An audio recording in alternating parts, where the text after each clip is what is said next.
Alright everyone, you see the black Z06. We are back here again to put the engine on. I know we already did this before, but he had some issues like day 2 after install. I'll put it in the video right after this. Alright.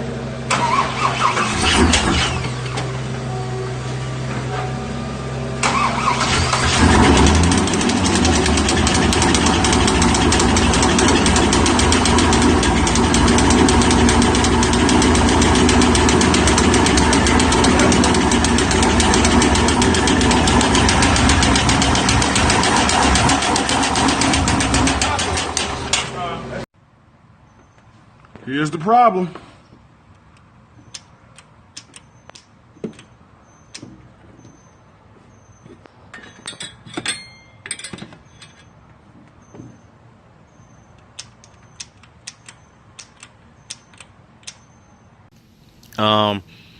So basically what you just saw is basically his lifter failed again. This time it was a different lifter, and it like collapsed in the oil pan. There's a picture to go with it.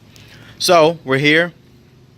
This time he had an actual Chevy dealership rebuild it. The shop covered most of it though. The shop that messed it up again covered most of the cost. He had to pay like $1,000 out of pocket for the Chevy dealership, but that's not that bad. So what we're gonna do now is he's gonna install the water pump, and I'm gonna take off this the valley cover tray, and then we're gonna get the leveler hooked up. And then after that, we'll probably start working on the bell housing and the flywheel, and then start putting it in there. So let's go and get started.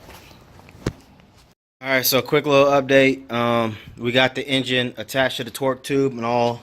I think it's 6 bolts, or maybe it's 5. I can't remember. They're all in there. Right now, we're bringing up the cradle to go into motor mounts. We got them right there. Now we got to line them up to their studs. Right now we're attaching the AC line so it can be, so we don't have to undo anything, and that's kind of where we're at. But things are going a lot smoother than or not necessarily smooth, a lot faster than they were last time. So as of right now, we got the engine completely supported underneath all of its natural and original stuff that comes from the factory. So the cradle, the cradle's been fastened up, as you can see right here. Here's one of the studs. Other stud is, where's it at? Right there. So it's all fastened, as well as the motor mounts. We already pulled the engine hoist out of the way. Last thing we're doing for tonight is just putting the oil, the valley cover back on, just to keep it protected so no dirt and stuff falls in there. But other than that, it's pretty much smooth sailing on getting everything up. The last thing we got to put on there is the headers. That is probably the hardest thing, but other than that, that's not really that hard. But yeah, stay tuned for the next one. We'll get back to work on it tomorrow. Alright everyone, so didn't show a lot of us putting the car back together, but it is pretty much all back together. The last thing we have to do, sorry for the distortion on the fan, is we have to put coolant in the car, and then there's 2 clips for the transmission cooling lines that go to the radiator.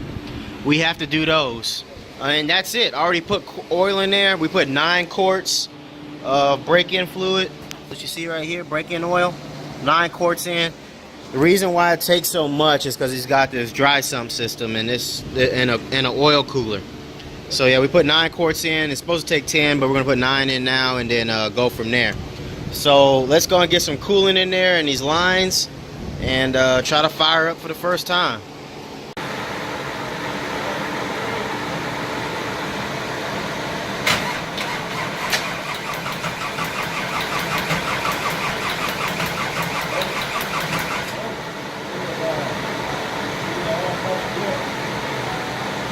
Right now we just cranking up to build oil pressure, so we're not starting it just yet. We have all the wires unplugged, so just getting the oil circulating first. Then we're gonna get to start going. Almost had y'all going there for a second.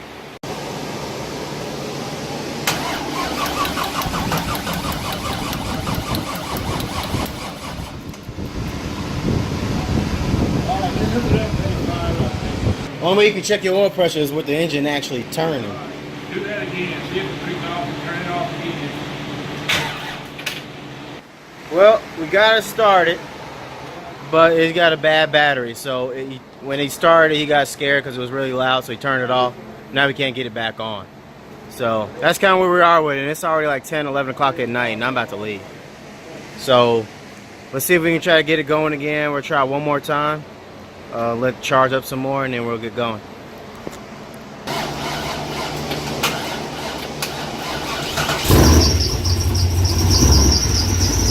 Let it run.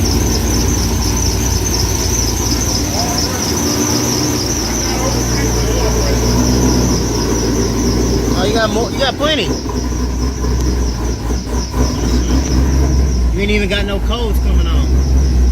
What's that? What's that? What's that squealing noise? Your belt.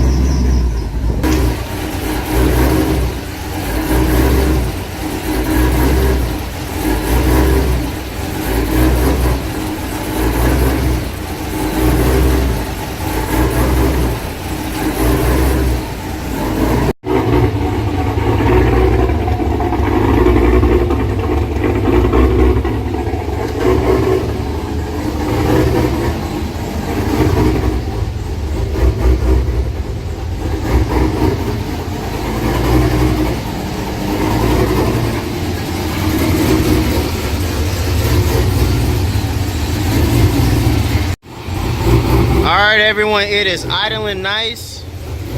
I have the AC, not the AC, the heat running at full blast so that we can get the coolant circulating right. As of right now, all gauges look normal as far as temperatures.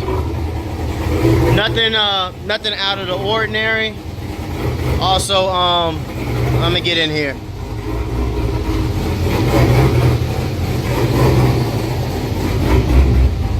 Also, no warning lights, 192 on the temp. So yeah, everything's looking good. You just gotta really put the hood on, some power steering fluid, and we're good to go.